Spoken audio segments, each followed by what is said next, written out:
Jabar News TV, Najas TV.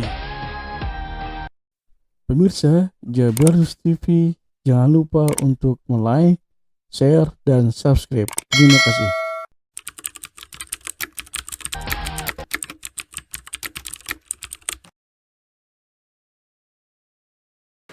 Assalamualaikum, kembali di program Talk Show di Jabar News TV. Kami dengan Pak Alan sebagai Kaprodi PAI. Nah, kita akan bahas tentang terkait dengan profilnya program PAI di kampus TIP Bandung ya. Oke.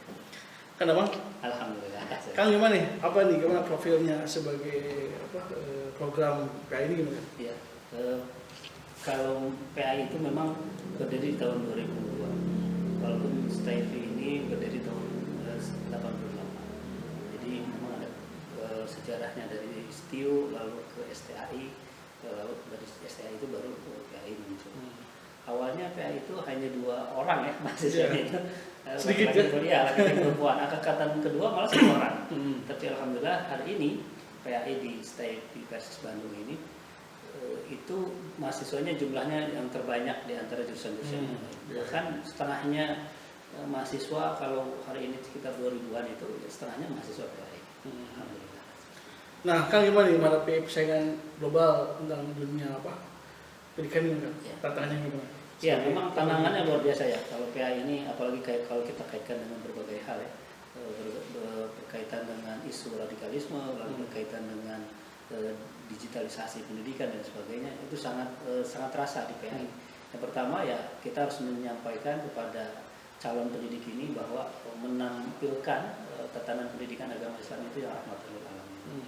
Lalu selanjutnya dalam konteks digital, bagaimana kita harus mempersiapkan para calon guru ini menguasai, mempersiapkan bahwa media digital ini, lalu media ilmu pengetahuan teknologi ini sebagai media pembelajaran, dan juga hari ini teknologi ini juga bisa sebagai sumber ajar.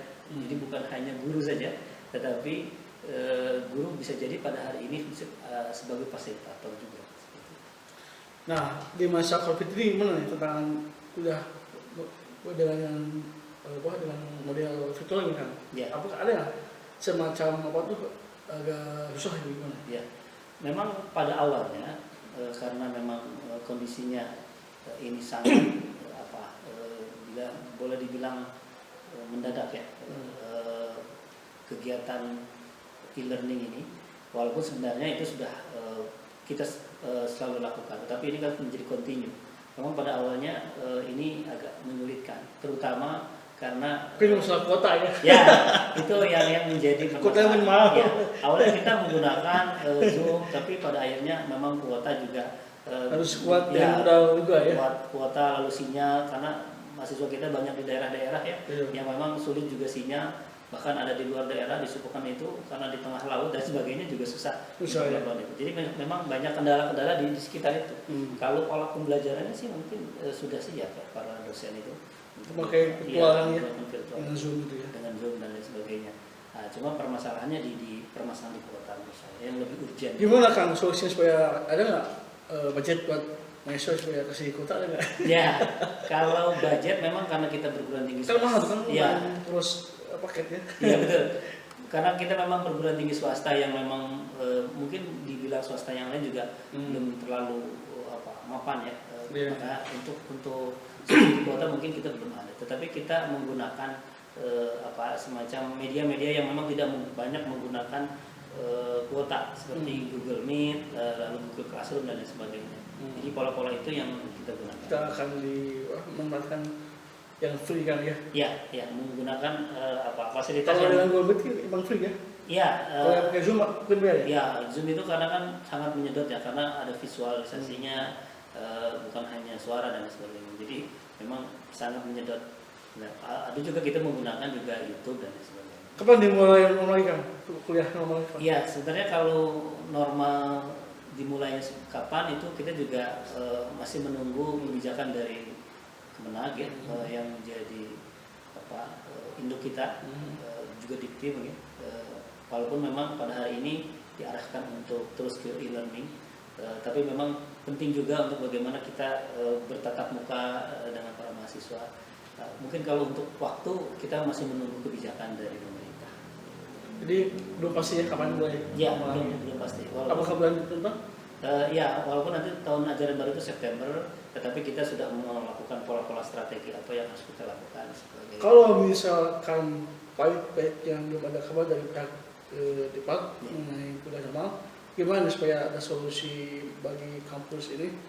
Ada nggak anggaran buat mahasiswa yang jauh, mungkin semacam free biaya kuliah atau hari ini kita melakukan kebijakannya lebih kepada karena kan kalau misalkan udah kan dengan visual dengan legal kan mungkin dia ada beban untuk beli kuota ya. Nah kan mungkin agak mahal tuh. Misalkan ada nggak dari pihak kampus supaya ada kasih anggaran buat mahasiswa kasih kuota tuh?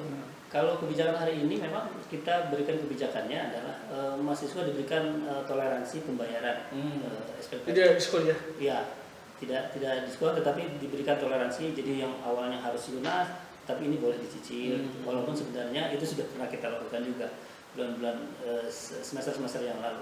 Artinya betul-betul bahwa studi versus ini mempunyai pola humanisme dalam konteks administrasi pembayaran. Artinya betul-betul kita melihat situasi dan kondisi mahasiswa dan sebagainya. Dan mereka tetap bisa ikut ujian walaupun mereka belum lunas SPP-nya.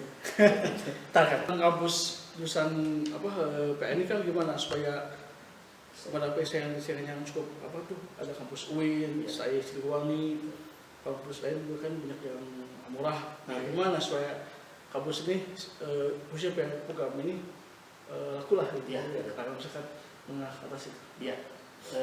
Pertama yang kita lakukan untuk daya saing ini memang berat ya. Bandung itu kota pendidikan dan semua ayat dari mulai puluhan kampus ya, puluhan kampus ya, bahkan dari negeri ya, dari swasta yang kelasnya high dan lain sebagainya itu ada di Bandung. Bagaimana kita bisa bertahan?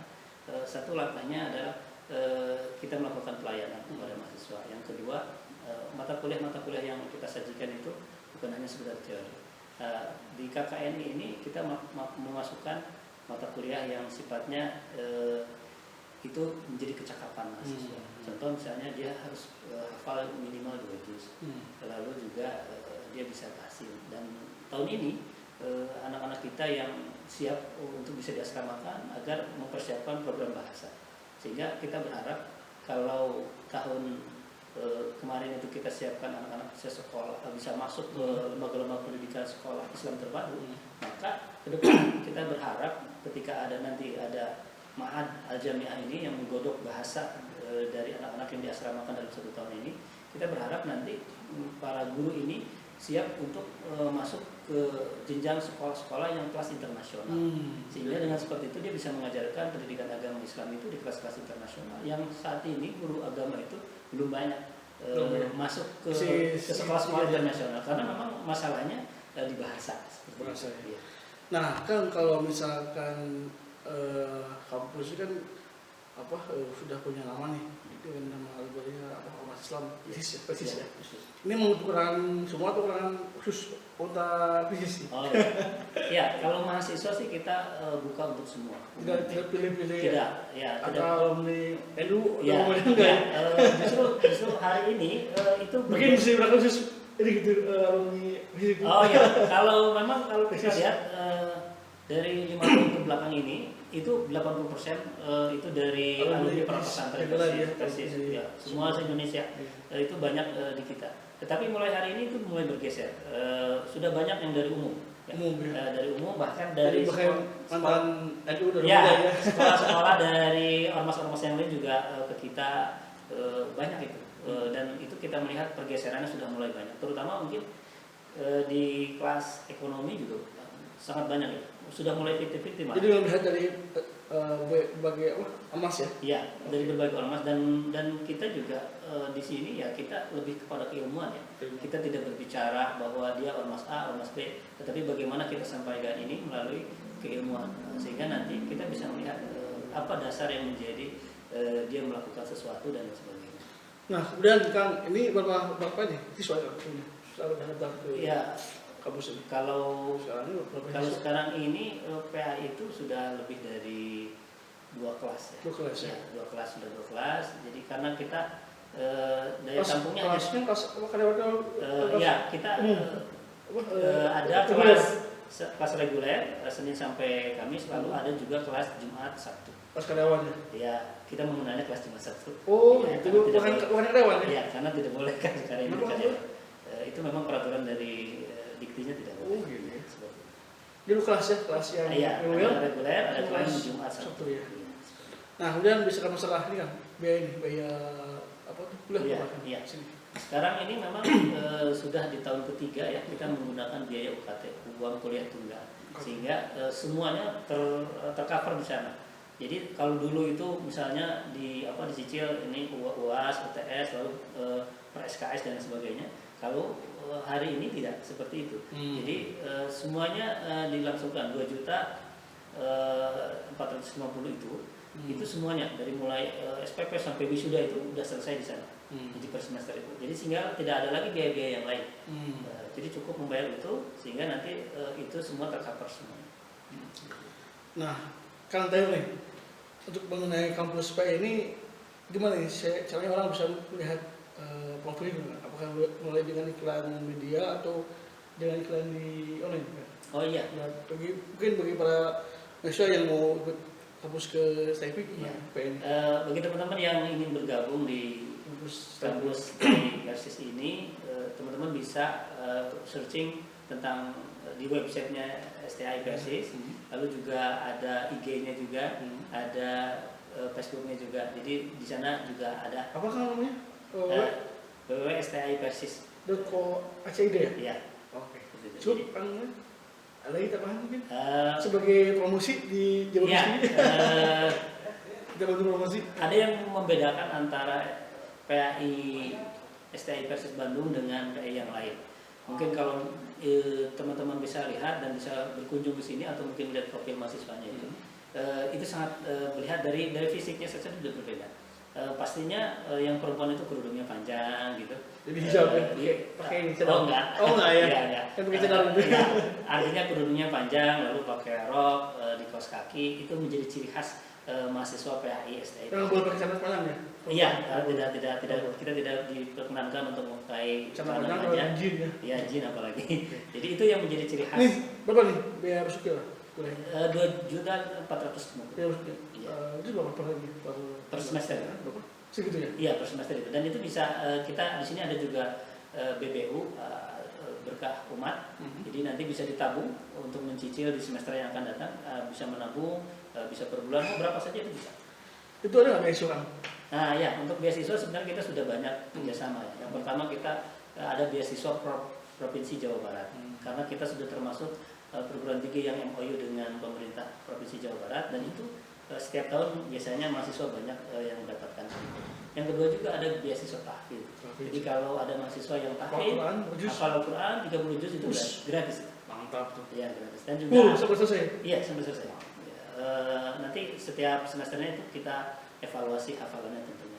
Lalu juga ada beasiswa, kita sekarang sedang menggalang beasiswa tarbiyah ya. Jadi itu dilakukan oleh mahasiswa, oleh teman-teman HMJ PAI. Dia mengundang donasi dari berbagai, termasuk juga dari alumni dan sebagainya. Dan itu kita khususkan untuk mahasiswa-mahasiswa PAI. Oke, cukup kan? Ya, saya kira cukup. Demikian wawancara kami dalam program Sio Talk Show bersama Kang Sahlani sebagai Ketua Prodi PAI. Wassalamualaikum. Sip.